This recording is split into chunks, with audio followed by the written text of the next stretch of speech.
asmaran kebak kasih lan sayang.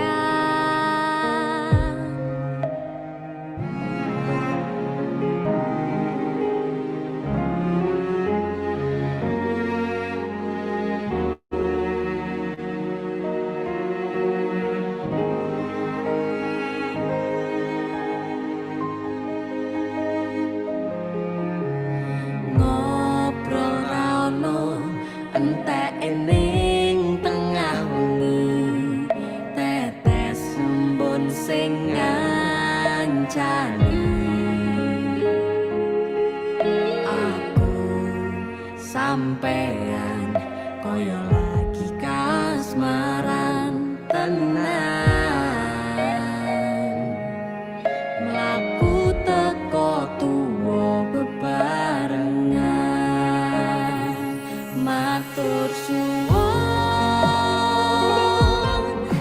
wis ngancani aku selama iki, wis iso saling nguat-nguatke. Kudu wong liya sing ra seneng hubungan iki berlanjut, tatak mlakune ning cukup patertenan angine saya dewasa ra ngenteni badai terang, nanging sinau nari ning tengah udan.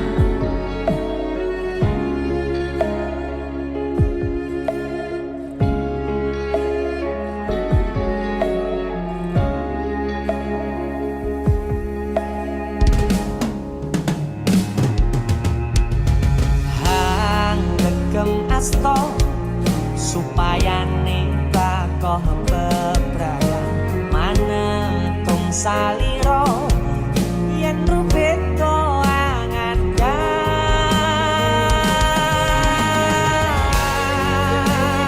Di selawase ngancani selawase ngancani buang jambimu, beda rodo gandeng tresno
Cek cek cek.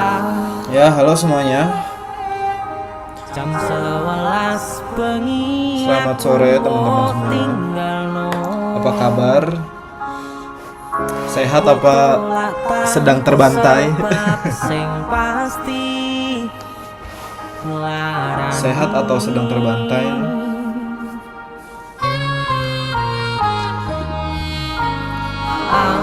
Kita mulai kadung sayang, kadung kadang-kadang.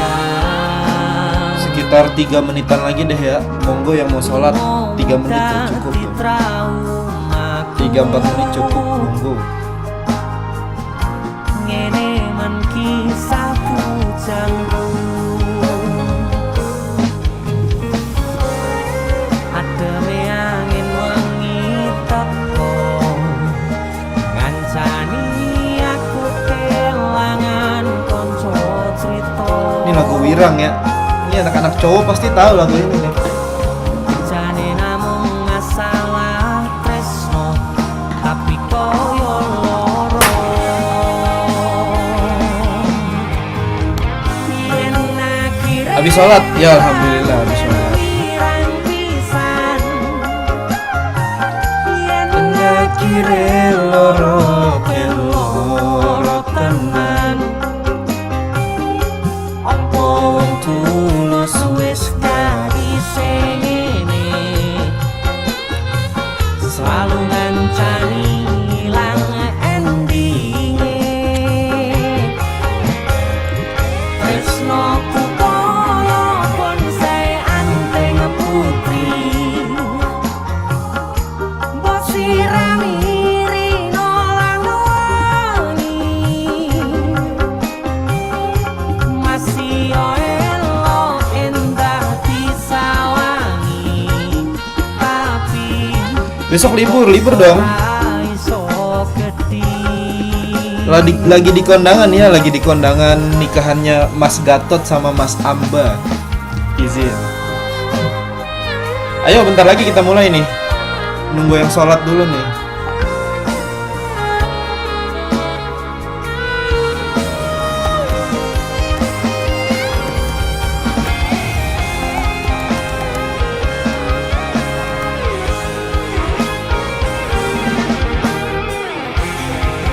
Lagu ini selesai kita mulai ya kelasnya. Sabar hati, sabar ngadepi nandure kembang tenan,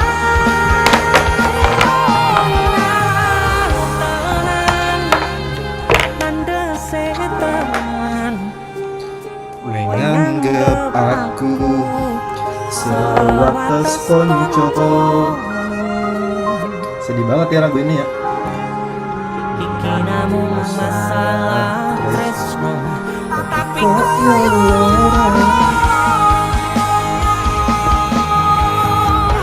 yen akhire wirang pisan. Yen akhire loro tenan,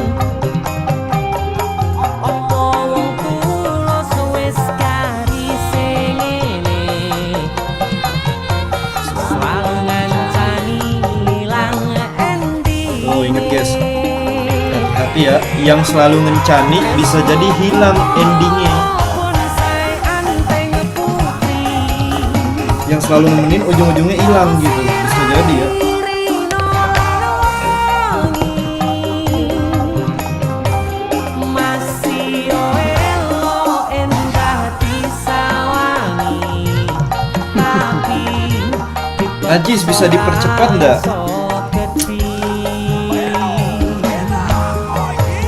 Bukan najis siapa? Lupa kita. Jadi namung masalah tresno, tapi koyo loro.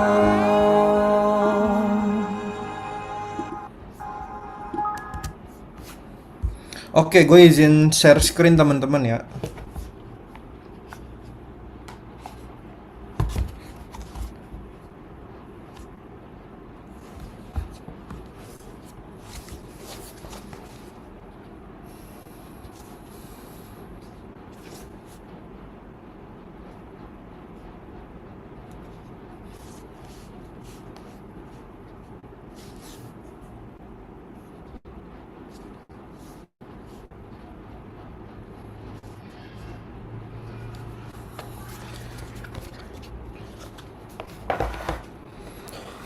Cek cek.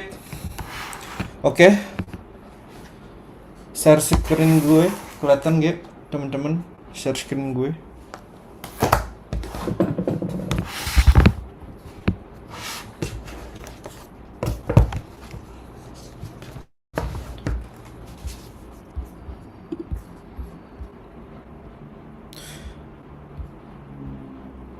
Habit libur kah besok? Wah, kurang tahu ya kalau habit ya.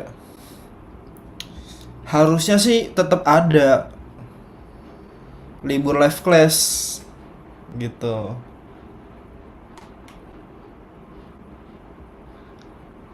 Libur kelas doang betul.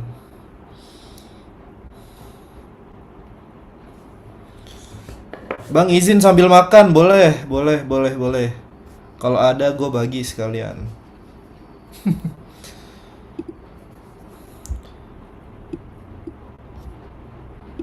Oke, cek.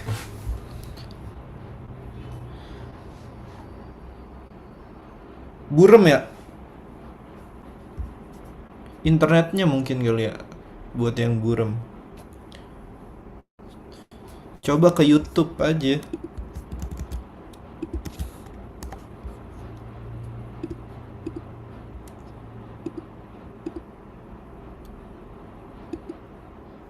Aduh, salah lagi.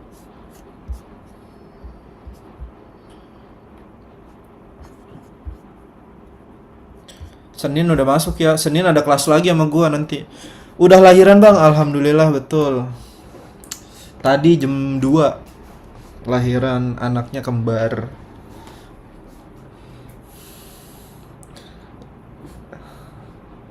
Sehat kembar, cowok dua-duanya. Ponakan pertama, langsung meneteskan air mata gue ngelihat fotonya.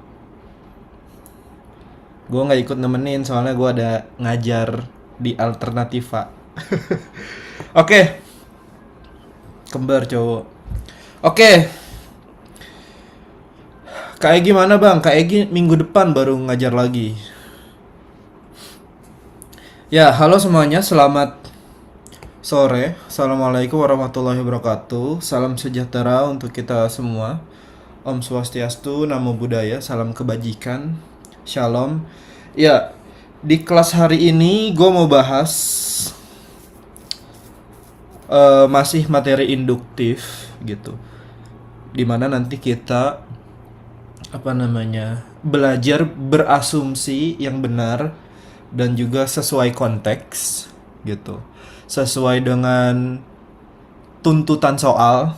Karena kan gitu ya, intinya dari ngerjain soal kan kita mengikuti tuntutan atau keinginan soal tuh mempertanyakan apa gitu.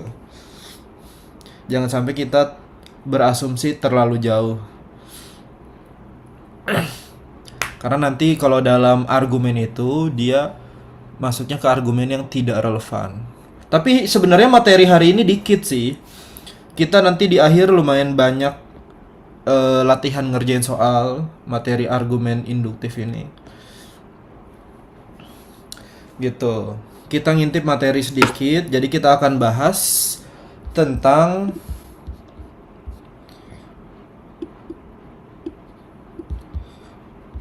yang pertama ya, ada arah argumen gitu. Arah argumen itu ada 3. Apakah nanti dia memperkuat, memperlemah, atau tidak relevan gitu. Kalau misalkan di kelas deduktif ya, kalian belajar gimana caranya mengevaluasi pernyataan atau penalaran deduktif, yaitu dengan melihat apakah ini valid atau tidak valid gitu. Apakah ini pasti benar atau mungkin tidak pasti benar gitu kan, atau salah. Nah, tapi kalau di argumen induktif, bagaimana cara kita mengevaluasinya? Nah, di argumen induktif kita mengevaluasinya dengan melihat tingkat kekuatan argumennya gitu. Karena kan untuk jadi detektif atau untuk jadi peneliti, kita kan mesti mengumpulkan fakta-fakta khusus, data-data khusus gitu, untuk mencapai simpulan yang umum. Makanya kita butuh banyak data-data fakta khusus. Semakin kuat fakta-faktanya, semakin relevan fakta-faktanya atau data-datanya, maka dia akan memperkuat simpulannya kan. Gitu. Atau kalau simpulannya apa?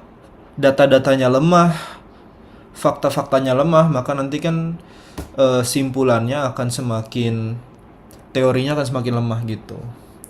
Jadi kalau di deduktif kalian itu mengevaluasinya, ini pasti benar, ini pasti salah. Tapi kalau di induktif kita mengevaluasinya itu dengan ini memperkuat dan ini memperlemah gitu. Oke. Di sini ada miau dan ada pertanyaan ya. Ada miau dan ada pertanyaan. Orang yang sering minum kopi, di sini ada argumen ya. Gue ngasih sebuah argumen nih. Orang yang sering minum kopi tanpa gula cenderung hidup lebih lama. Gitu. Jadi, kalau mau panjang umur, dokter menyarankan untuk rutin mengonsumsi kopi tanpa gula tiap harinya. Gitu. Ya gak? Intinya kita bagaimana caranya untuk memperkuat dan memperlemah argumen di atas. Gitu. Gimana caranya kita anggaplah ini simpulannya.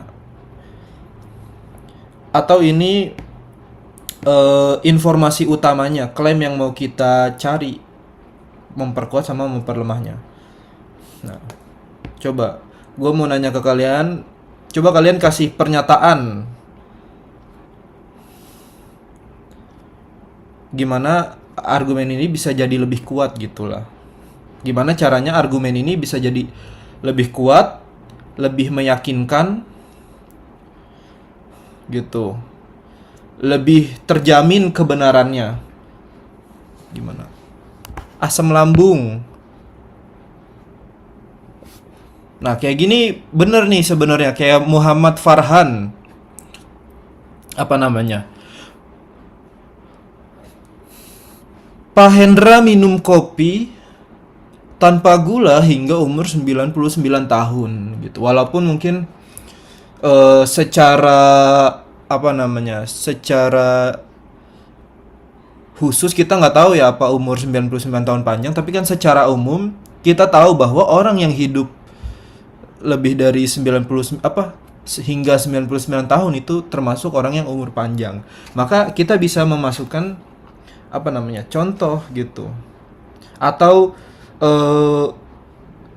pernyataan yang bisa memperkuat si argumennya. Apa tadi Pak Hendra? Atau misalkan beberapa gitu, jangan pakai Pak Hendra deh. Beberapa orang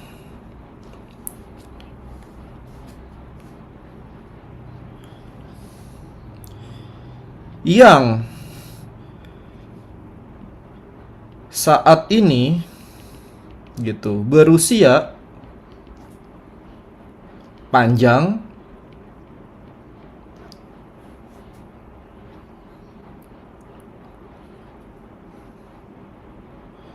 merupakan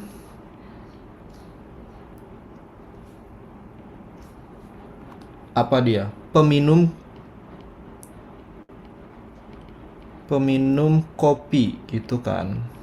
Nah, ini kan adanya argumen ini jadi bukti bahwa pernyataan ini benar. Jadi itu akan memperkuat kan.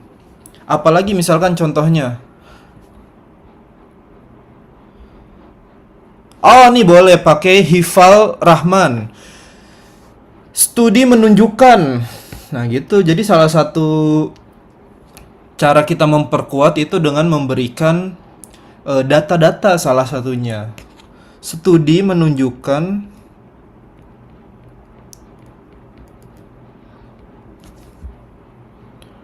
rata-rata orang yang minum kopi, rata-rata ya, orang yang minum kopi, anggaplah rutin minum kopi tanpa gula. Sorry Miao, gue coret-coret nih. Hidup lebih lama.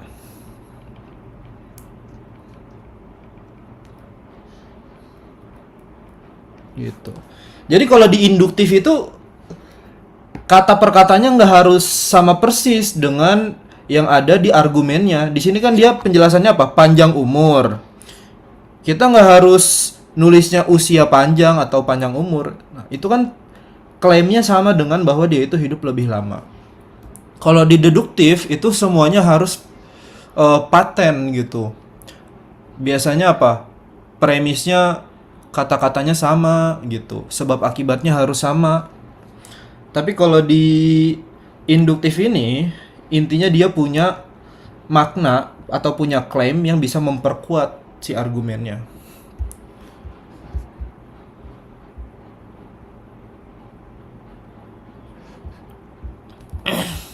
Oh, ini boleh kayak gini nih. Siapa nih? Tezafran. Suatu penelitian membuktikan bahwa kopi menyebabkan berbagai macam penyakit mematikan. Meskipun dikonsumsi tanpa gula. Nah, kalau itu memperlemah betul. Nih, coba gue tulis memperlemah. Sebuah penelitian menunjukkan bahwa kopi menyebabkan penyakit gitu, mematikan.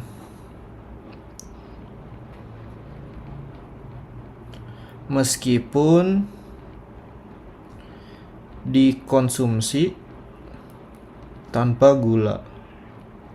Nah, ini salah satu contoh kalau dia itu memperlemah. Gue tulis pakai warna hijau.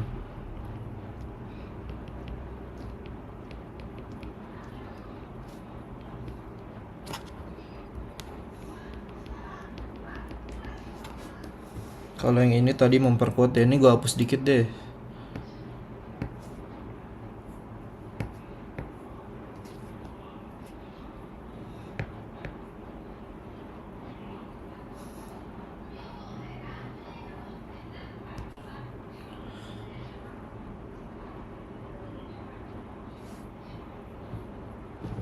Nah, kalau yang ini tadi memperkuat. Tenang teman-teman, masih banyak contoh ya.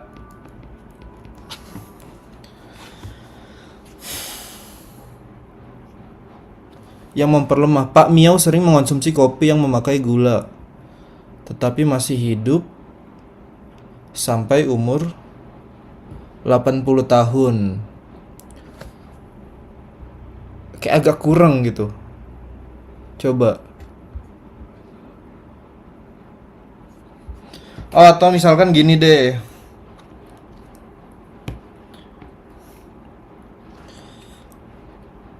Sebagian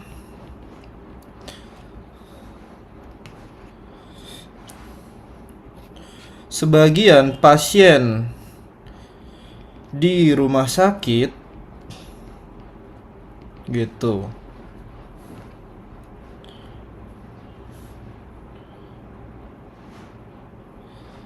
jangan deh, sebagian pasien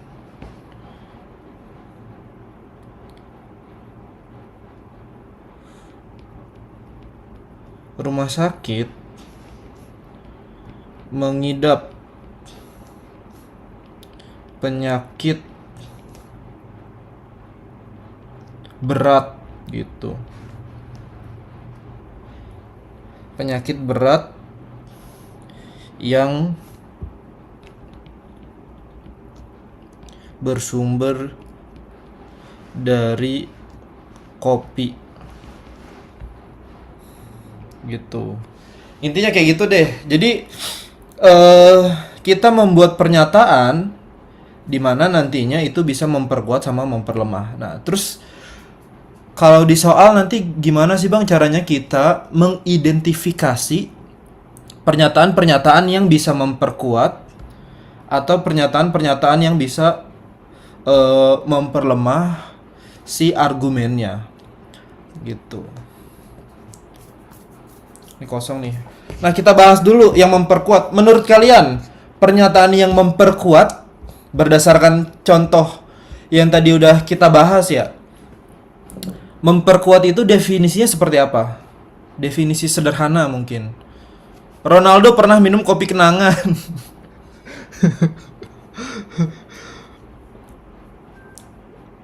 Terlalu branded ya mungkin ya. Terlalu menyebut brand. Beberapa orang mengalami GERD yang disebabkan kopi. Nah, itu betul juga bisa. Jadi kita ngasih studi kasus, ngasih bukti atau ngasih pernyataan yang nantinya bisa memperkuat atau memperlemah. Mendukung simpulan, mendukung pernyataan. Mendukung pernyataan, datanya relevan dengan pernyataan. Bener sih, semua bener nih. Tapi kalau dari gue sendiri mungkin definisinya, ntar gue tambahin ya mungkin ya. Argumen yang memperkuat nih, kalau di sini muka gue kelihatan nggak ya? Agak miring dikit ya. Oke. Soalnya meja kerja gue kecil ya di rumah. Gue lagi ngajar di rumah nih, markas lagi rame nih. Soalnya kalau lagi akhir tahun beberapa tutor lagi liburan pada main ke markas, jadi lumayan ramai. Nah, kalau kita ngomongin argumen, memperkuat argumen, sederhananya dia itu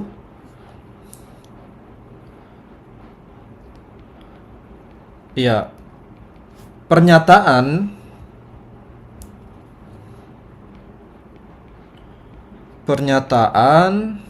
yang membuat, ini kalau yang udah nonton playlist mungkin inget nih, membuat argumen menjadi lebih kuat gitu. Jadi dengan adanya pernyataan tersebut, kita tuh jadi lebih lebih yakin, lebih percaya karena pernyataan tersebut itu membuat argumennya menjadi lebih kuat. Namanya aja kan memperkuat kan, membuatnya itu menjadi lebih kuat.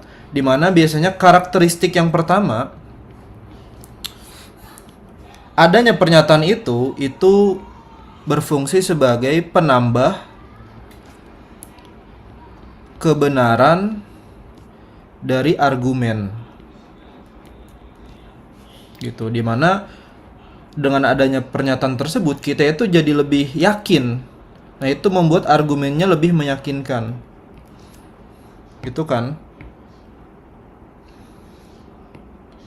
Menambah kebenaran argumen. Coba kita lihat contoh tadi kan. Apa nih? Beberapa orang yang saat ini berusia panjang merupakan peminum kopi gitu.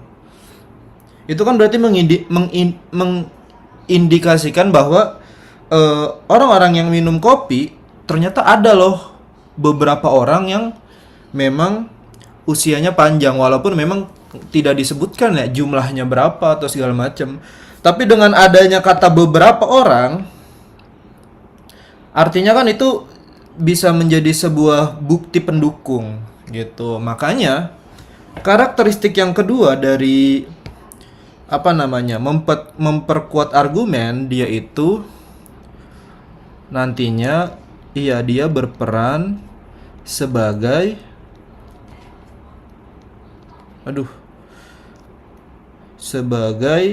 bukti pendukung, atau yang kita pernah bahas, dia berperan sebagai premis pendukungnya gitu teman-teman. Makanya kan tadi kalian sebut nih banyak nih yang mendukung simpulan gitu, yang mendukung pernyataan. Itu kan artinya dia berperan sebagai bukti atau premis pendukung. Ini gua tambahin catatan, mendukung simpulan gitu. Nah, yang ketiga yang pasti dia informasinya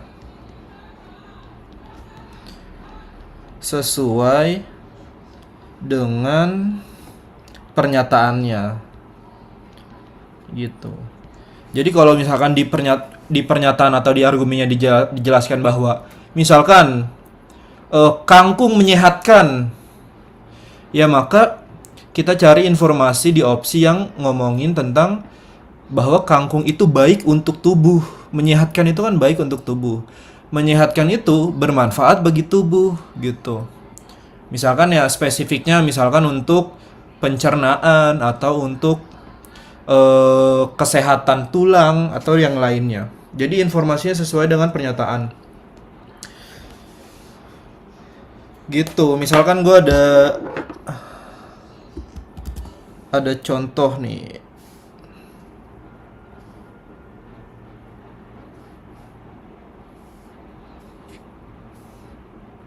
Gue udah mengkopinya.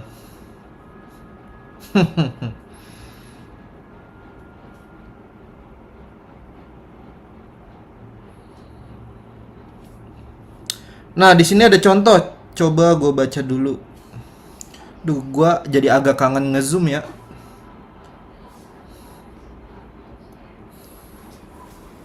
Sorry bang, baru gabung, baru pulang kerja. Wah semangat nih para pejuang kerja.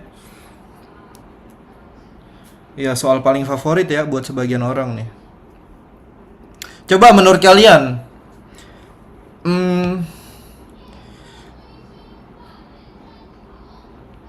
kita buat pernyataan yang bisa memperkuat argumen si ahli gizi ini. Betul, gue kalau nulis panjang-panjang takutnya kalian nggak kebaca tulisannya nih.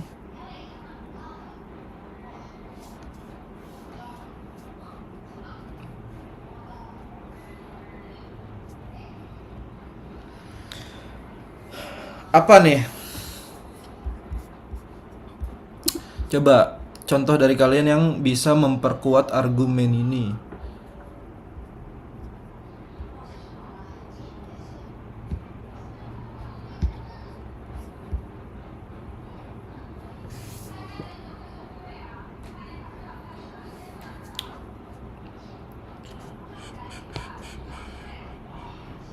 Nggak bisa ngasih contoh banyak mungkin ya, soalnya halamannya tipis nih.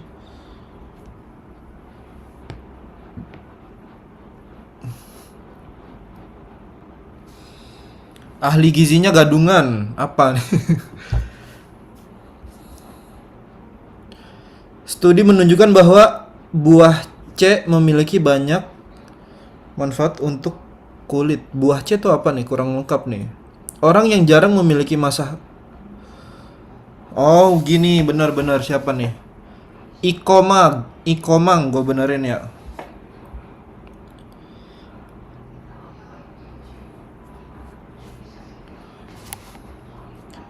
Sebagian orang,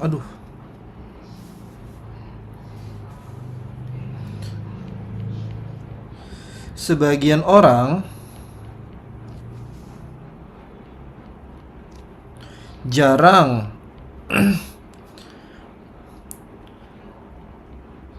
memiliki jerawat gitulah, anggaplah. Nah, kita kan secara umum ya, jerawat itu masalah kulit kan, gitu. Jadi jangan sampai bilang wah ini out of topic bang. Nah ini seninya berpikir secara induktif. Gimana kita melihat adanya kesamaan klaim. Masalah kulit itu kan jerawat juga kan. Jangan pura-pura nggak tahu, bang. Saya nggak tahu nih jerawat tuh apa gitu. Sebagian orang jarang memiliki jerawat karena rutin mengonsumsi nanas gitu. Nanas yang kaya akan vitamin C gitu, vitamin C. sebagian orang jarang memiliki jerawat karena rutin mengonsumsi nanas. Itu kan memperkuat kan, jadi memvalidasi. Oh iya bener, ternyata ada sebagian orang yang memiliki jerawat gitu.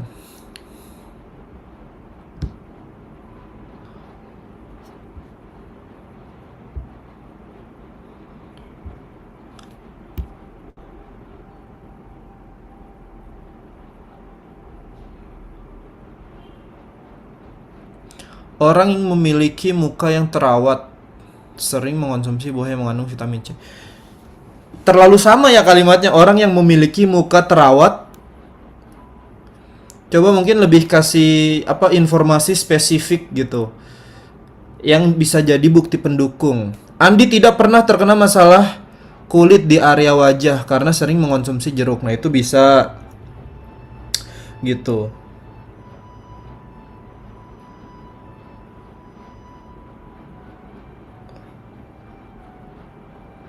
Oh iya, yang ini memperlemah, sorry ya. Oh, ini kan jarang ya. Benar. Kata jarang itu kan berarti ini klaim bahwa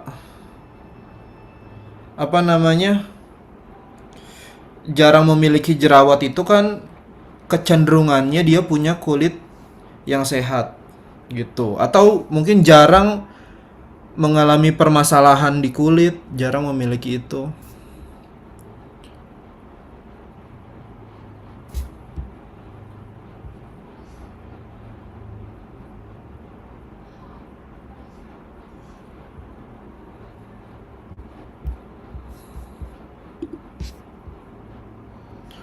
Atau misalkan kita pakai coba ini deh.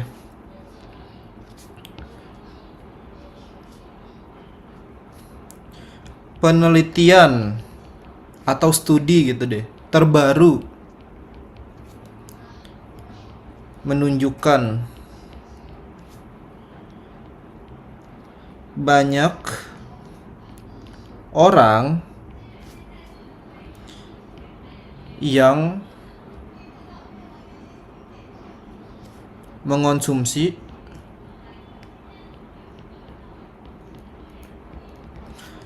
penelitian terbaru menunjukkan banyak orang yang mengonsumsi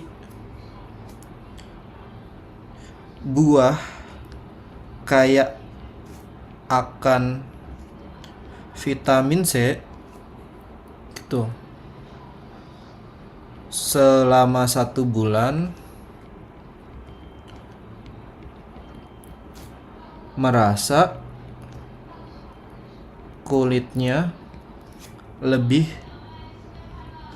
sehat gitu. Intinya dia ngasih bukti pendukung. Biasanya salah satu ciri khas atau karakteristik gitu yang bisa mempermudah kita itu, kalian juga harus tahu ada yang namanya klaim gitu. Biasanya nanti ada klaim kuat. Gua dulu sering bahas nih klaim kuat dan klaim yang lemah. Misalkan klaim-klaim yang cukup kuat ya, itu kayak ada semua, setiap gitu, seluruh, apalagi selalu. Ini kalian juga harus memperhatikan klaim-klaim ini di bacaan ya. Semua, setiap, seluruh, selalu, pasti. Termasuk kata hanya. Itu kuat ya kalau ada kata hanya. Terus semua, seluruh. Kalau klaim yang lemah kayak gimana, Bang? Ya, misalkan kayak sebagian, beberapa gitu, sedikit,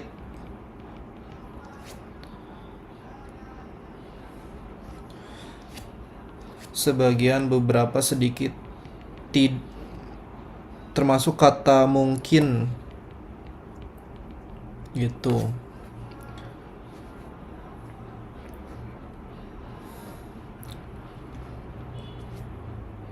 ada.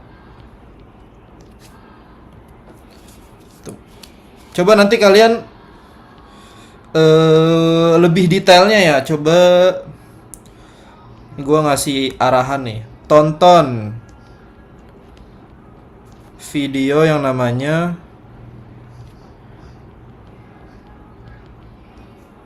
di Alternativa ya. Gua lupa nih, bentar.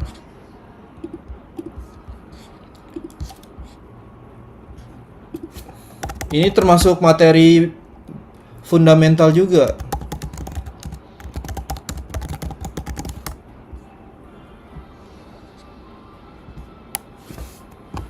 Klaim kuat, nama materinya di alter ya di YouTube. Dan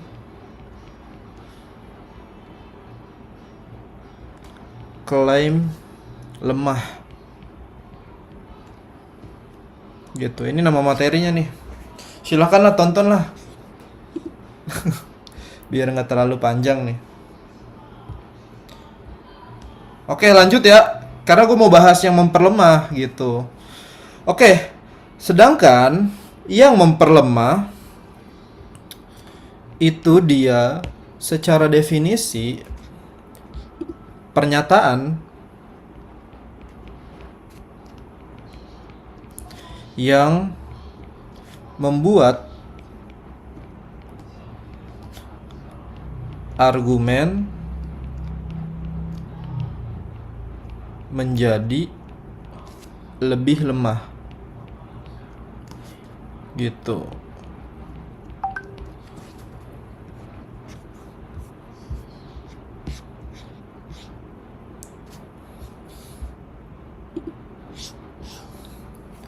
Ya gak? Karakteristiknya nih yang pertama dari argumen yang memperlemah itu, yang pasti dia mengurangi kebenaran dari argumennya. Nah, itu membuat kita itu jadi lebih kayak ragu-ragu apakah argumennya ini benar gitu. Itu membuat argumennya itu jadi lebih meragukan. Nah, karakteristik yang kedua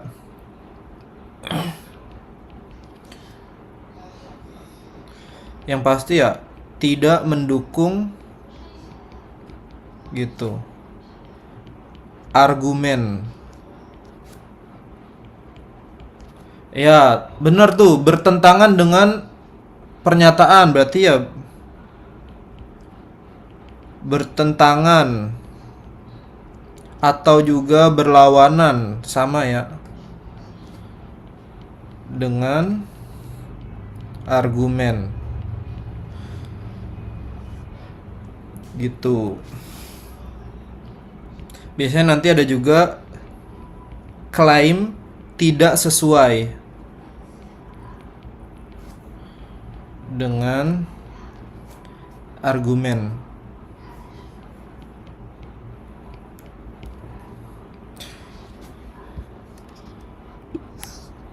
Misalnya nih gua ngasih contoh.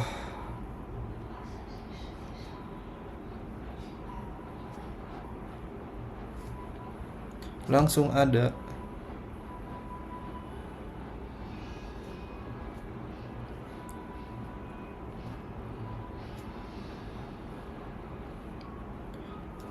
Ini sama kayak yang tadi ya, argumennya. Terus bagaimana cara kita memperlemahnya?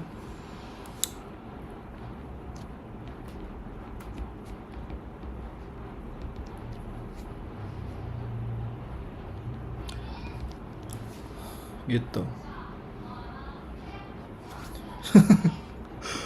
Mukidi memiliki jerawat setelah sering memakan nanas yang mengandung vitamin C. Betul, kayak gitu. Jadi kayak kita tuh ngasih pernyataan-pernyataan yang bikin kita itu jadi ragu sama argumennya, ngasih yang bertentangan. Oh bener nih kayak gini, beberapa orang mengonsumsi buah yang mengandung vitamin C mengalami alergi pada kulit wajah. Gitu.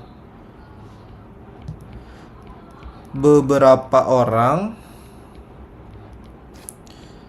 yang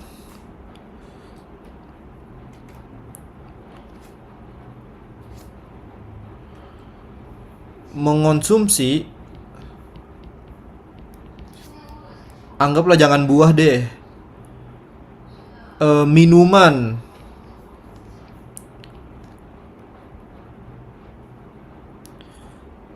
jus buah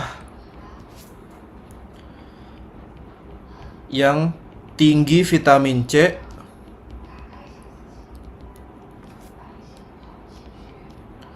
mengalami alergi. Nah, mengalami alergi kulit, wajah gitu.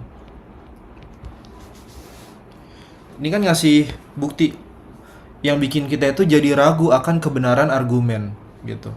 Padahal kan si ahli gizinya ngomong nih, mengonsumsi buah yang mengandung vitamin C dapat membantu mencegah munculnya masalah kulit terutama area sekitar wajah. Beberapa orang yang mengonsumsi minuman jus buah yang tinggi vitamin C mengalami alergi kulit wajah. Gitu. Muncul pertanyaan, "Bang, itu kan alergi, Bang. Beda dengan masalah kulit." Nah, alergi itu kan memang dia masalah kulit gitu. Jadi argumen memperlemah itu sebenarnya nggak harus secara terang-terangan bahwa dia tuh berlawanan.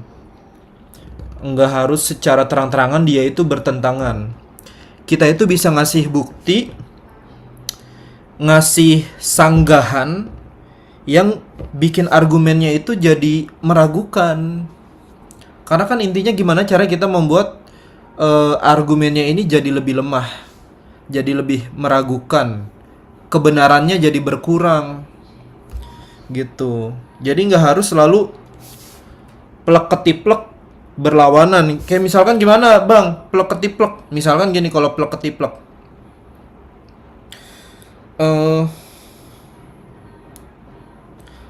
dokter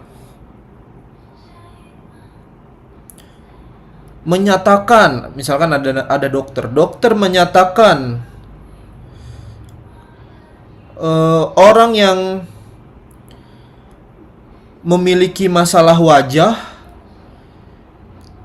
tidak boleh mengonsumsi buah yang mengandung vitamin C. Itu kan kayak terlalu bertentangannya, terlalu jelas ya. Walaupun memang memperlemah juga, tapi pada umumnya kalimat-kalimat memperlemah itu kalimat-kalimat yang dia itu cukup kalau dia itu bisa mengurangi kebenaran argumen. Bikin kita itu jadi ragu-ragu dengan fakta yang ada di argumen, dengan fakta yang diberikan sama ahli gizi mungkin. Ntar ada ahli arsitektur, atau pernyataan Dokter Tirta mungkin nanti di soal, atau pernyataan Coach Justin. Gimana caranya kita bisa mengurangi kebenaran? Misalkan gua ngasih Ibnu Jamil ngasih statement misalkan MU Manchester United adalah tim sepak bola terbaik di dunia. Manchester United adalah tim sepak bola terbaik di dunia. Terus ada pernyataan gitu. Misalkan Real Madrid memiliki jumlah trofi Liga Champion yang lebih banyak dari Manchester United. Nah, itu kan ngasih contoh, dia ngasih fakta bahwa kita itu jadi meragukan apakah MU merupakan tim terbaik di dunia gitu, dengan fakta bahwa Madrid ternyata trofinya lebih banyak. Itu kan bikin kita tuh jadi ragu gitu. Jadi mengurangi kebenaran, apa benar MU itu tim terbaik di dunia? Apa benar gitu? Ternyata ada fakta lain, misalkan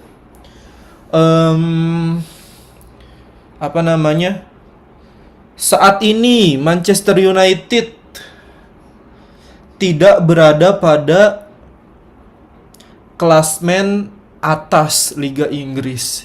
Itu kan dia ngasih contoh gitu. Atau bukti yang bikin kita tuh ragu, apa bener MU tuh tim terbaik di dunia? Sedangkan dia itu tidak ada di klasmen atas Liga Inggris gitu. Itu cara kita memperlemah kan. Dengan adanya pernyataan-pernyataan tadi, itu bikin argumen itu jadi lebih lemah. Apakah MU bener tim terbaik di dunia?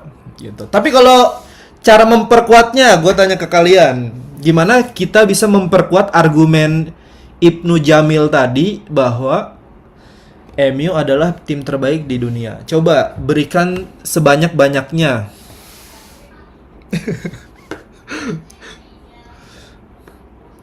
Coba berikan argumen sebanyak-banyaknya yang bisa kita itu apa tadi? Karakteristik memperkuat. Bisa membuat argumennya itu jadi lebih kuat. Bisa menambah kebenaran dari argumen bahwa MU adalah tim terbaik di dunia. Gitu. Atau bikin kita itu jadi makin yakin bahwa MU itu tim terbaik di dunia. Pakai King izin. Ya, King MU, sorry. Waduh. Ini gimana nih giliran dikasih memperkuat pada nggak ada yang mau bilang memperkuat nih. MU diobok-obok Persib. Astagfirullahaladzim. MU nggak main di Eropa. Ini kan kita ngasih contoh ya.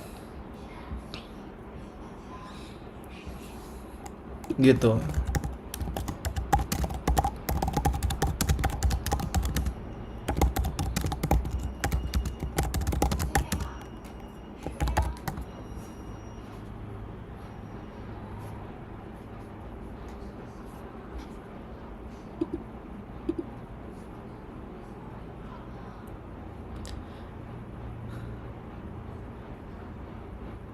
Tuh, dilansir dari data beberapa tahun sebelumnya. Beberapa tahun ya. MU mendapat banyak juara di kompetisi. Jadi disimpulkan King MU adalah tim terbaik dunia, betul. Oh, no. Bener siapa nih? Fatkur Putra. King MU adalah tim pertama yang mendapatkan treble winner champion dari Inggris. Nah, gitu misalkan. Gitu. MU adalah tim terbanyak yang meraih juara Premier League gitu. Yang nilainya sama dengan tim lain gitu. Anggaplah dengan trofi terbanyak 50 trofi Premier League. Nah, itu kan kita ngasih bukti yang bisa membuat argumennya jadi lebih kuat. Intinya gitu kan. Aduh, sorry nih, gue lupa kalau gue lagi ngajar anak-anak Gen Alpha nih, kelahiran 2000-an. Nggak tahu King MU masa Wayne Rooney, masa Ronaldo, masa Ferdinand, masa Ryan Giggs, masa Scholes. Baru inget kalau kalian tuh kelahiran 2006, 2007, 2008 izin.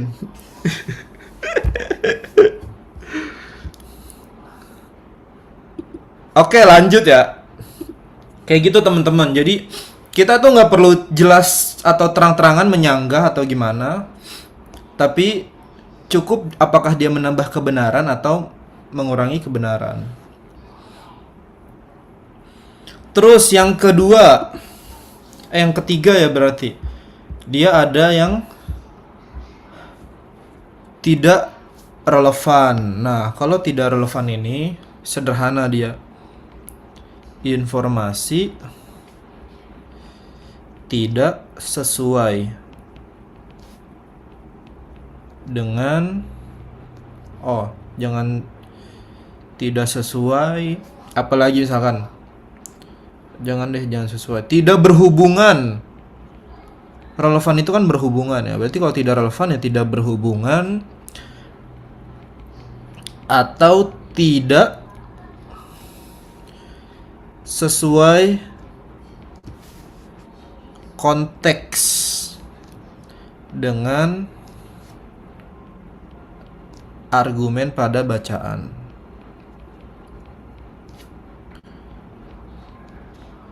Oh, lupa gua Gen Alpha masih pada SMP ya. Berarti kalian masih Gen Z ya. Aduh, gue juga sebenarnya Gen Z sih. Cuma Gen Z 90-an bukan Gen Z 2000-an. Lupa gue juga Gen Z ternyata. Tidak sesuai konteks, tidak apa tadi? Tidak berkorelasi.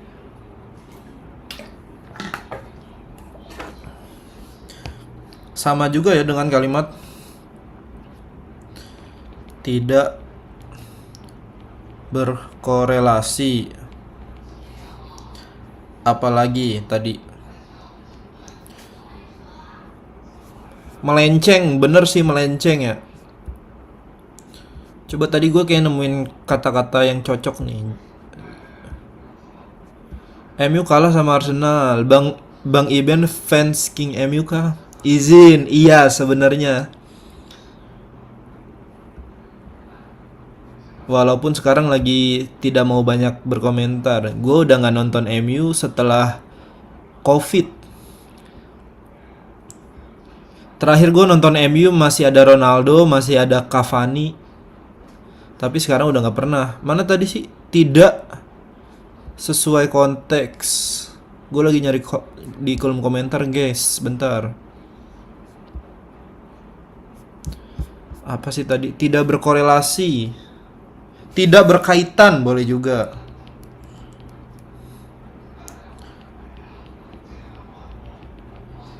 Intinya mah bener OOT gitu.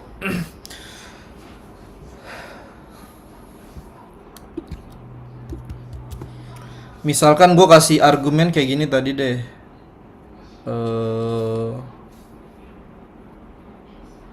Gitu.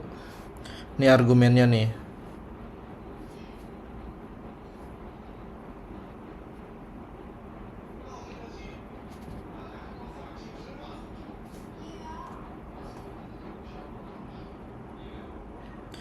Misalkan olahraga dapat membawa banyak manfaat seperti memperlancar aliran darah dan membakar lemak di tubuh. Akan tetapi, terkadang olahraga juga dapat menyebabkan cedera. Misalkan kalau yang tidak relevan ya, kalau dari gua nih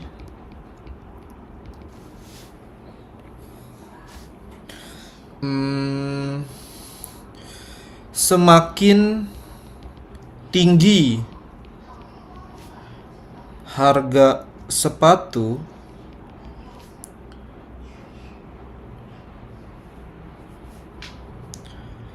membuat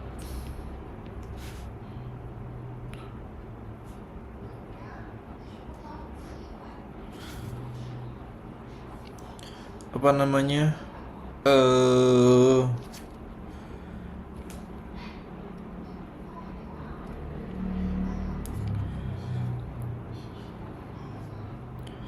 semakin tinggi harga sepatu membuat penggunanya semakin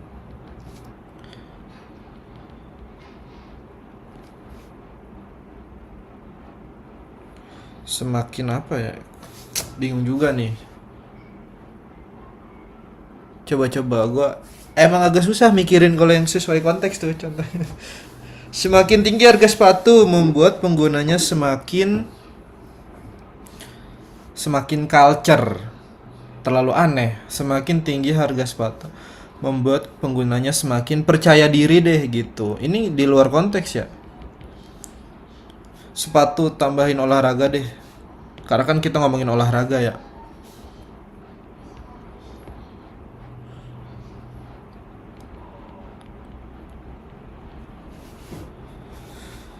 Atau misalkan lagi deh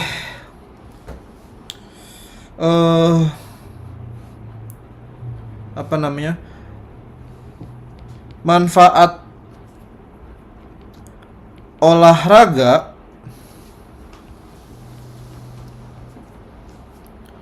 membuat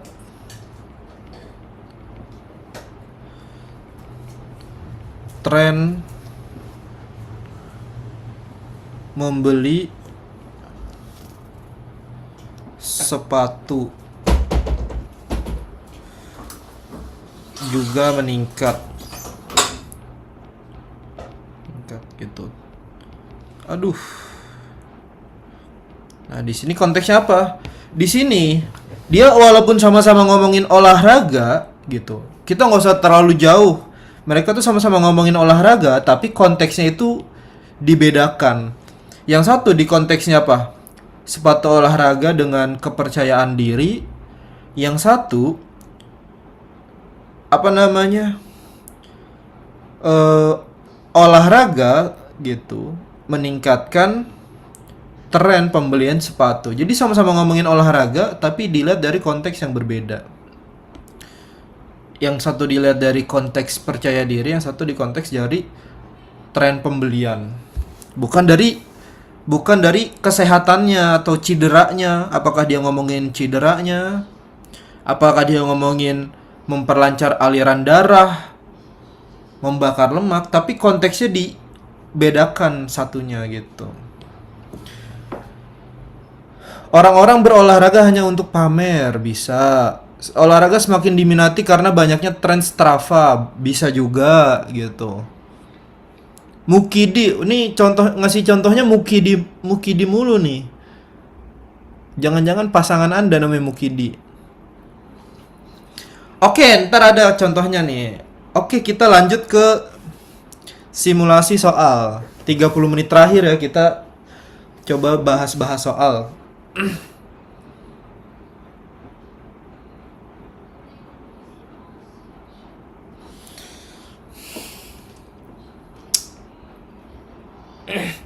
Ini ada soal simulasi BP3 Kemendikbud. Fans MU olahraga karena FOMO. Waduh, nyenggol-nyenggol King MU nih. Izin.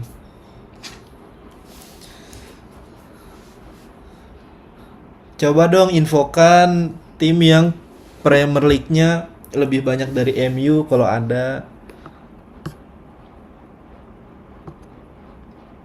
Coba gue cari ya. Tim terbanyak ada gak sih juara Premier League? Yang lebih banyak nggak ada, adanya yang menyamai. Liverpool 20.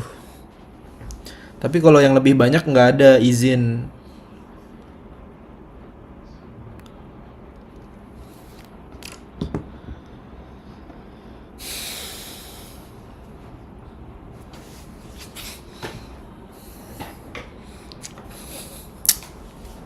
Ipul tidak lebih banyak, cuma menyamai aja, menyamai.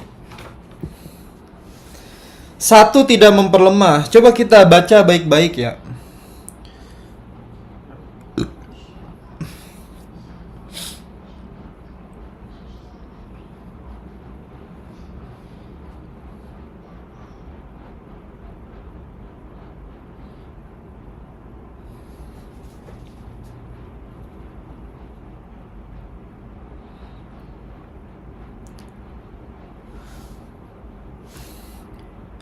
Oke.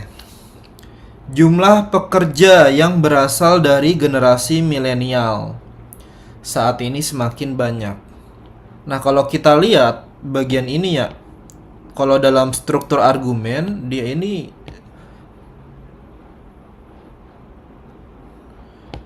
cuma figuran ya, atau dia ini cuma latar belakang aja. Gitu, atau pemanis. Jumlah pekerja yang berasal dari generasi milenial saat ini semakin banyak. Ahli psikologi kerja menyebutkan bahwa pekerja milenial cenderung memiliki komitmen organisasi yang rendah. Nah, ini yang jadi inti bacaannya nih. Komitmen organisasi yang rendah. Gitu. Kalau kita ngomongin komitmen organisasi yang rendah, komitmen tuh hubungannya dengan apa sih gitu. Secara induktif ya kita analisis. Secara umum kita melihat komitmen tuh hubungannya apa aja sih. Misalkan di sini gue kasih contoh Mas Gatot. Mas Gatot itu orangnya punya komitmen gitu.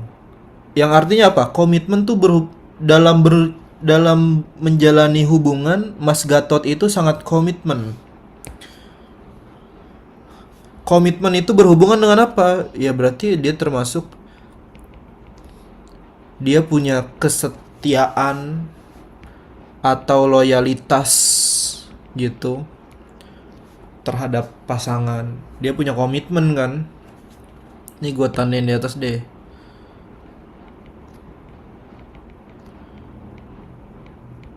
Gitu. Apalagi yang dimiliki sama Mas Gatot kalau dia memang orangnya berkomitmen. Dia pasti ada ngasih effort lah. Apa namanya? Usaha. Punya usaha yang keras gitu. Dia effort banget.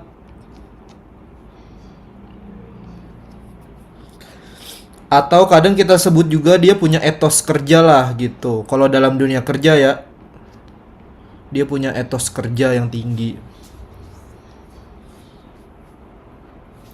Apalagi misalkan kalau dia punya komitmen, artinya dia pasti memberikan yang terbaik. Kalau dia punya komitmen ya dia pasti memberikan yang terbaik. Gitu. Nah, kita lihat nih. Manakah pernyataan yang memperlemah dan tidak memperlemah? Pendapat psikologi kerja. Dimana tadi dinyatakan bahwa milenial itu komitmen organisasinya rendah. 1. Pekerja milenial sering pindah-pindah tempat kerja. Nah, ini masuknya ke kategori dia apa berarti? Memperkuat ya? Dalam arti dia masuknya ke tidak memperlemah. Berarti bener dong pernyataannya gitu. Pernyataan ahli psikologi kan dia bilang komitmen organisasinya rendah. Dengan adanya kalimat pekerja milenial sering berpindah-pindah tempat kerja, artinya dia tidak punya komitmen gitu terhadap tempat kerjanya. Karena kan dia pindah-pindah nih. Berarti bener dong kalau komitmennya rendah. Makanya dia tidak memperlemah. Gitu. At least atau setidaknya dia itu setujulah sama pernyataan ini. Lanjut nomor 2. Pekerja milenial memberikan ide-ide terbaik. Memperlemah gak yang kedua? Pekerja milenial memberikan ide-ide terbaik untuk tempat kerjanya. Nah, ini yang memperlemah. Kenapa? Karena kan kalau dia pekerja milenial itu dia ngasih ide, ngasih hal-hal baik gitu, ngasih inovasi untuk tempat kerjanya. Berarti kan dia sama aja tadi apa? Dia memberikan yang terbaik kan buat tempat kerjanya. Nah, itu bikin kita ragu jadi dengan pernyataan ahli psikologi. Bener gak sih pernyataan ahli psikologi kalau komitmen organisasinya tuh rendah? Padahal pekerja milenial itu ngasih ide-ide terbaik untuk tempat kerjanya.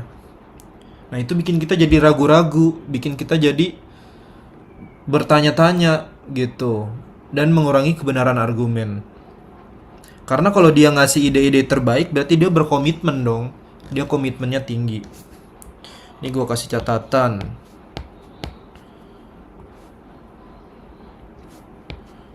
Justru kalau yang kayak gini komitmennya tinggi.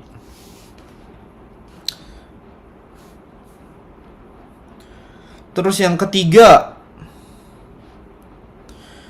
banyak pekerja milenial yang bekerja di perusahaan untuk jangka waktu yang lama. Nah, kalau kita lihat, kalau dia kerja nih jangka waktu lama, artinya dia setia dong. dia punya komitmen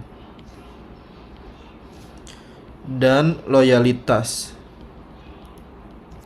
Nah, maka juga dia memperlemah. Iya gak? Gitu gak?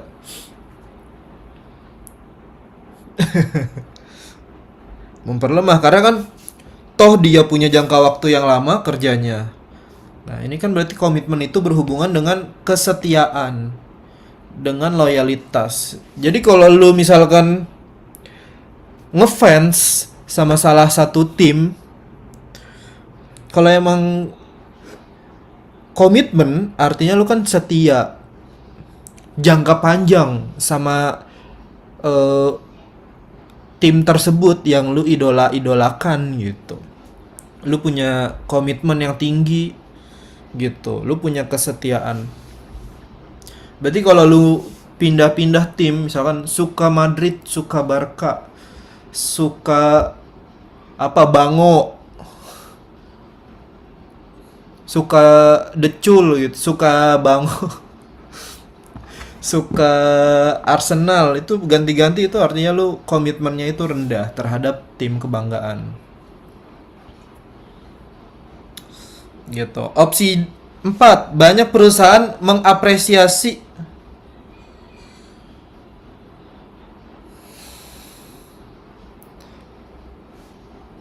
etos kerja pekerja milenial. Dia ngasih apresiasi loh terhadap etos kerja.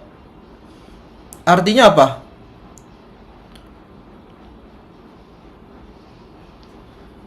Dan dia ada klaim banyak nih di sini. Gitu. Banyak perusahaan mengapresiasi etos kerja. Artinya memang banyak yang kerjanya itu bagus. Ini juga termasuk yang memperlemah. Gitu. Ya, kecuali misalkan klaim di awalnya apa nih? Hanya sedikit perusahaan yang mengapresiasi etos kerja pekerja milenial. Berarti kan hanya sedikit gitu.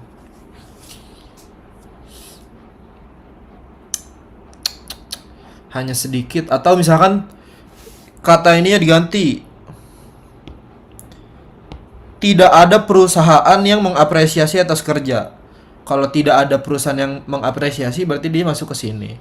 Tapi karena penggunaan klaimnya itu banyak, dia juga banyak, maka dia masuknya ke memperlemah. Itu fungsi klaim. Gitu. Opsi E, banyak perusahaan yang mengeluhkan kinerja milenial. Nah, ini berarti memperkuat, masuknya ke tidak memperlemah. Kayak gitu, teman-teman. Nah, ini yang tadi yang gua sempat singgung dikit nih, klaim. Banyak, sedikit, tidak ada, sebagian, beberapa. Itu nanti akan mempengaruhi jawabannya loh. Klaim-klaim populasi, kuantifikasi jumlahnya.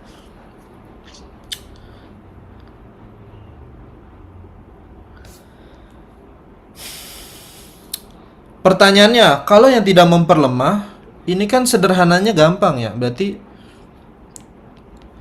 dia tidak membuat argumen menjadi lebih lemah. Aduh, lapar banget. Tiba-tiba lapar nih. Nah, kalau dia tidak memperlemah, berarti dia tidak membuat argumen menjadi lebih lemah. Misalkan apa? Ya, berarti yang memperkuat dong. Itu kan justru bikin argumennya jadi makin kuat. Apalagi termasuk argumen yang tidak relevan. Atau tanda kurung dia argumen yang netral. Ya gak, dia kan tidak mempengaruhi si argumen ini. Misalkan ada argumen gini deh.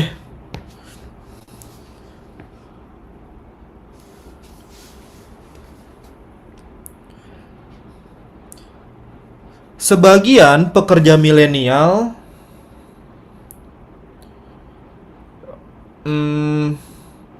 senang bermain Mobile Legend ketika jam istirahat. Sebagian pekerja milenial bermain Mobile Legend ketika jam istirahat kerja. Itu kan pernyataan yang hitungannya tidak relevan. Karena kan kita tidak mempengaruhi apakah itu ada hubungannya dengan komitmen organisasi. Orang itu di jam istirahat kan. Dan itu kan tidak membuat argumennya jadi lemah. Karena dia posisinya sebagai argumen yang netral gitu. Bang, jangan main Mobile Legend, main Free Fire aja. Kayak nggak mungkin ya. Milenial main Free Fire tuh kayak nggak mungkin gitu. Main Mobile Legend masih mungkin gitu. Yang penting nggak main judol, paham? Jadi atau nanti di sini ada pertanyaannya, dia memperkuat. Kalau yang ini memperkuat. Nanti mungkin di soal ini tidak memperkuat. Ya, maka ya tidak relevan ini juga masuknya ya tidak memperkuat ini. Gitu. Karena dia netral. Nah, makanya ini ada soal simulasi lagi nih. Makanya tidak relevan itu dia punya opsi sendiri di tipe soal seperti ini kan. Nih. Karena dia tidak memperkuat, dia juga tidak memperlemah. Dia posisinya netral di sini. Gitu, gengs. Oke, coba untuk soal ini jawabannya apa?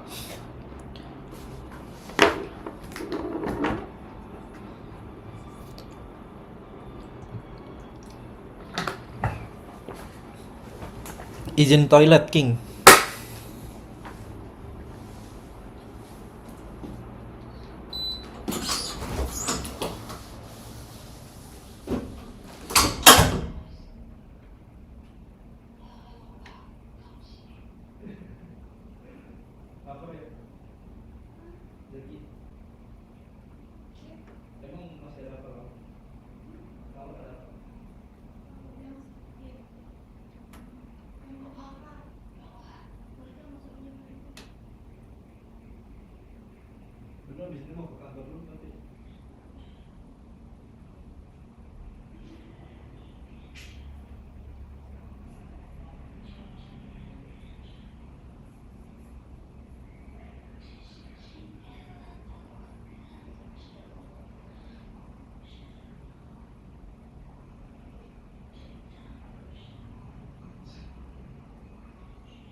For Ferrari.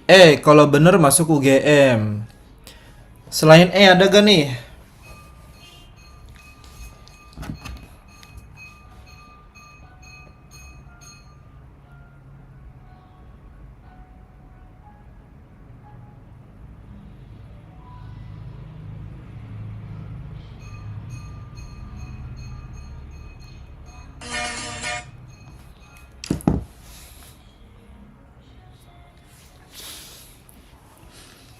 Oke.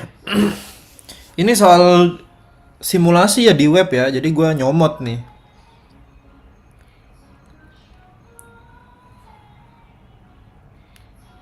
Iya, ada tukang bakso ya. Waduh. Alhamdulillah sih gua nggak menyebut nama siapapun ya.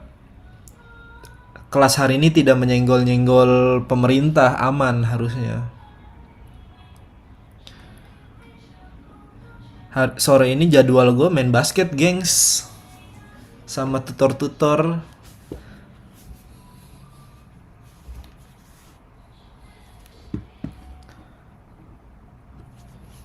Oke, kalau seperti ini kita harus tahu nih, apa informasi utamanya tuh apa sih, gitu. Kita sebenarnya bisa juga lebih enak baca ininya dulu sih. Data menunjukkan penggunaan mobil listrik belum meningkat karena harganya yang mahal. Nah, jadi datanya ini informasi utamanya ngomongin tentang mobil listrik dan harganya. Gitu kan. Intinya itu. Nah, kita lihat nih pernyataan A. Walaupun ramah lingkungan, mobil listrik masih membutuhkan energi batu bara. Nah, pernyataan si A ini ngomongin mobil listrik gitu. Dan penggunaan energinya gitu. Berhubungan nggak? Tidak dong. Dia ngomongin harga, tapi di sisi lain dia ngomongin mobil listrik, tapi dari sudut pandang penggunaan energi. Gitu. Opsi B, penggunaan mobil listrik efektif mengurangi tingkat polusi di ibu kota. Ini juga sama, dia ngomongin mobil listrik, tapi konteks lainnya itu bukan dengan harganya, tapi dengan polusi di kota gitu. Jadi bisa dikatakan bahwa datanya itu netral, tidak ngomongin tentang si A ataupun si B, makanya dia masuknya ke itu tidak relevan dengan pernyataan si A dan pakar B. Jadi kalau gua gambarin masing-masing ya. Kalau dia memperkuat pernyataan pakar A, berarti dia apa? Sesuai dengan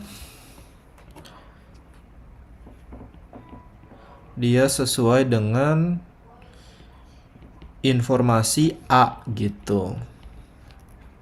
Kalau dia memperlemah ya berarti dia bertentangan dengan si A.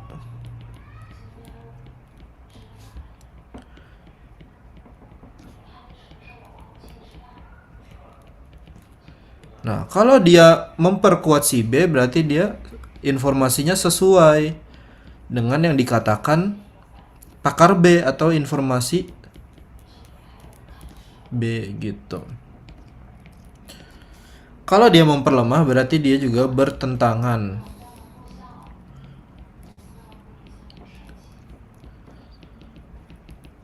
Informasi si B. Nah, tapi kalau tidak relevan, ya dia tidak sesuai konteks dengan A dan B. Seperti itu teman-teman. Nah, itu untuk soal seperti ini. Jadi kita lihat apakah menambah kebenaran. Misalkan kalau dia memperkuat pernyataan A, walaupun ramah lingkungan, mobil listrik masih membutuhkan energi batu bara. Ya berarti kita cari korelasi apa namanya? Pernyataan si A. Misalkan gini.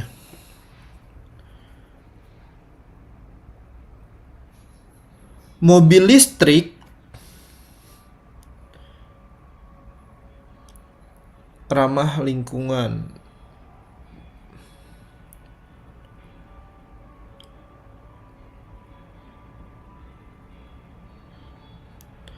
Apa? Listrik misalkan. Listrik yang digunakan atau kita pakai klaim hampir semua listrik gitu yang digunakan untuk mengisi mobil listrik bersumber dari energi fosil batu bara, bukan energi terbarukan gitu. Itu kan berarti dia sesuai dengan pernyataan si A. Jadi sebagian besar hampir semua sumber listriknya itu dari batu bara atau energi fosil tadi nyebutnya. gitu. Atau kalau kita mau melemahkan gimana? Ya tinggal kurangin aja. Kita bikin sebaliknya. eh Hampir semua listrik yang digunakan untuk mobil listrik sudah menggunakan energi terbarukan dan meninggalkan energi fosil batu bara gitu. Iya gak? Jadi kita tinggal cari celahnya gimana dia bisa, oh ini argumennya kayaknya salah nih, argumennya kayaknya nggak tepat. Kalau misalkan kita mau memperkuat ini, aduh sorry, kecoret. Ya, kita lakukan hal yang sama. Bahwa apa? Misalkan kalau memperkuat, kita cari fakta bahwa mobil listrik itu memang benar ngurangi tingkat populasi. Misalkan apa? Kota A yang sebagian besarnya sudah menggunakan mobil listrik itu memiliki tingkat polusi yang rendah dibandingkan dengan kota sekitarnya. Itu kan berarti, oh bener nih di kota A ternyata polusinya berkurang. Atau misalkan kita kasih contoh lain untuk melemahkan, misalkan ini mana? Di kota A polusi udara masih tinggi walaupun sebagian besarnya sudah menggunakan mobil listrik. Wah, itu kan bikin kita jadi ragu. Oh, apa benar nih mobil listrik itu bisa mengurangi tingkat polusi? Faktanya ternyata masih banyak nih di kota A polusinya gitu.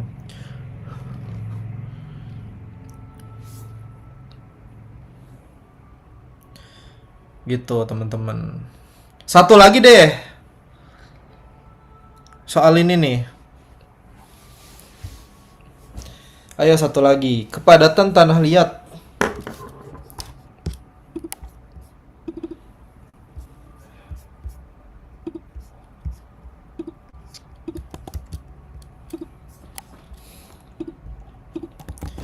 Apa nih? A, B, C, D, atau E?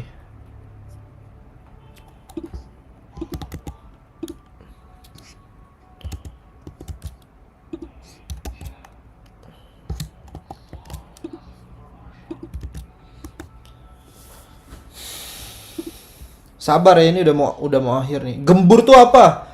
Gembur tuh tanahnya kayak kalau digenggam tuh kayak nyebar gitu lah. Tanahnya tidak nempel. Tanahnya lumayan sulit dipegang gitu. Kalau pertanian habis dibajak sama petani itu tanahnya jadi lebih gembur.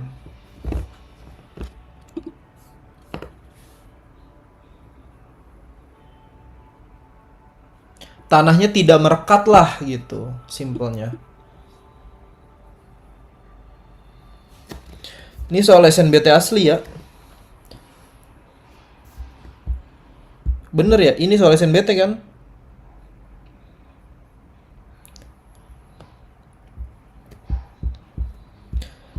Ada yang A, ada yang B, ada C, dominan A.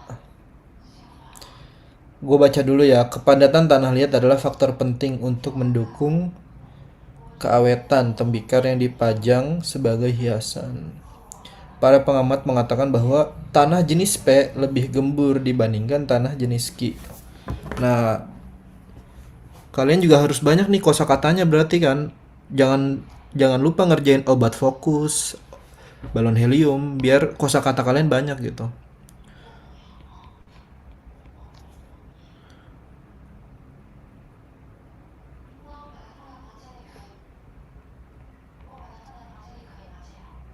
Kurang padat atau kurang rekat gitu.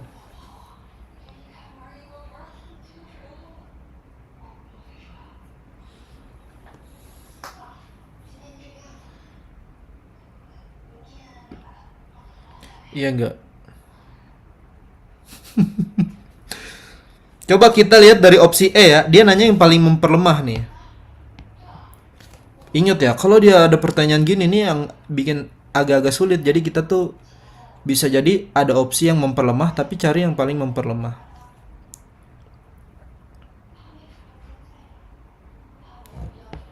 Opsi E udah pasti salah ya. Tanah liat tidak cocok dipakai untuk membuat tembikar. Ini berlawanan dengan pernyataan 1 jelas-jelas ya, bahwa tanah liat ini itu dipajang sebagai hiasan, dia cocok untuk tembikar gitu. Opsi D, tembikar dari tanah jenis Ki harganya cenderung mahal. Ini juga tidak memperlemah ya.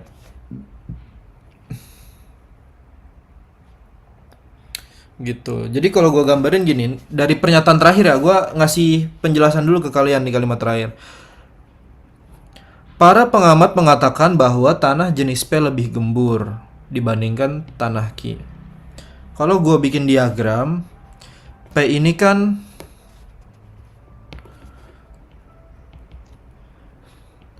dia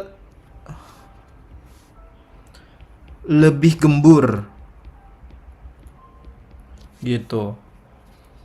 Artinya kalau dia gembur itu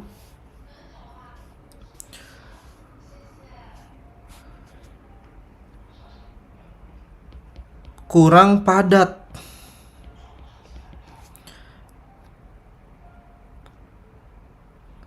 Gitu, atau termasuk juga kurang merekat. Tadi kan gue bilang di awal, gembur itu kayak tanahnya itu susah digenggam gitu, karena kerekatannya itu rendah.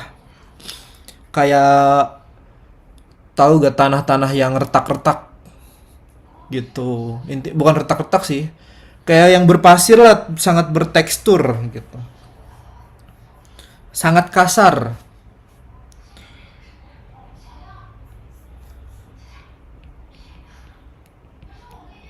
Bisa dikatakan bahwa ini kerekatannya rendah.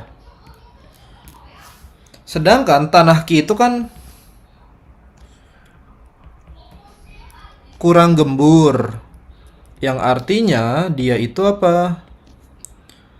Tanahnya apa? Tanahnya itu padat, cukup padat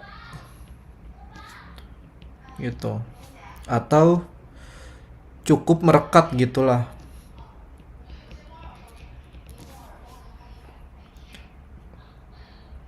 Kerekatan tinggi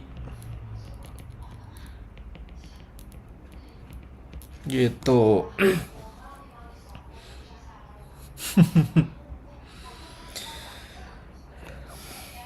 Tanah P cenderung memiliki banyak pori-pori. Nah, ini betul, teman-teman. Ini justru memperkuat. Ini juga cenderung memperkuat.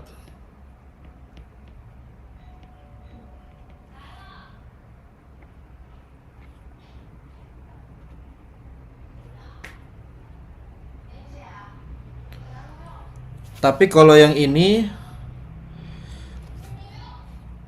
tuh opsi A itu bukan pendapat pengamat gitu. Ya gak. Jadi kalau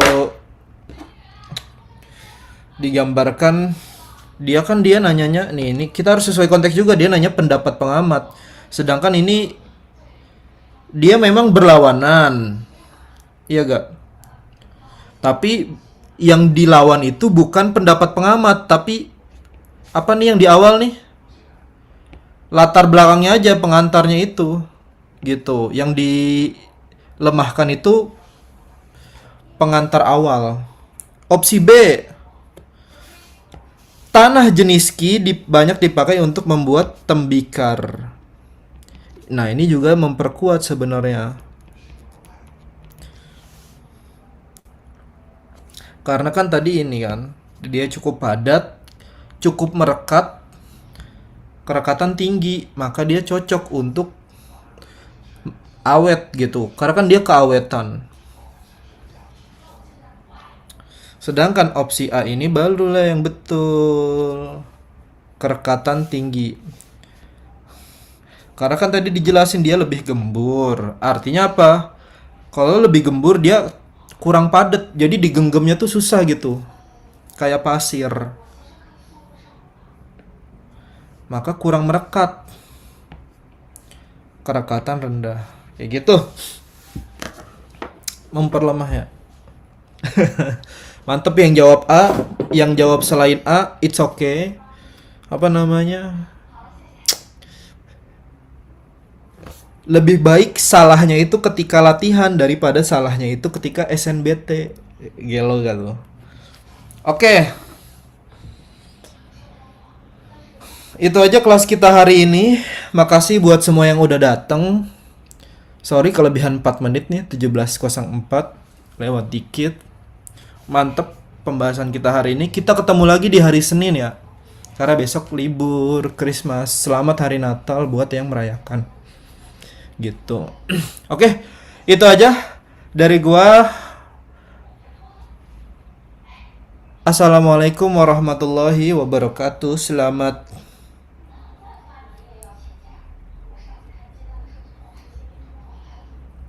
sore semuanya.